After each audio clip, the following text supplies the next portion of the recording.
Good morning. आणि ह्या आपल्या बागेमध्ये झाडाची फळं पडलेली आहे, पिकलेली. ही मी प्लेटमध्ये काढून आणली. पक्षी पण खातात. आणि खूप चिकू लागल्या आपल्या झाडाला ह्या.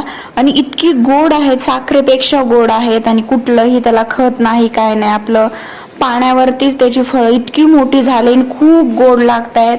तर खरंच कष्टाचं फळ किती गोड लागतं. खूप काळजी घेतली माझ्या मम्मीने त्याची. आणि आंब्याला पण ह्यावेळेस आंबा थोडासा कमी लागलेला आहे, खूप गळून गेलाय. सगळ्या कैऱ्या गळून जातात, रोज 100-150 कैऱ्या गळतात. थोड्याफार आहेत, ठीक आहे, बघू कसे येतात आंबे. आणि वारं सुटलं होतं काल खूप, त्याच्यामुळे ही फांदी पडलेली आहे इथे नारळाची.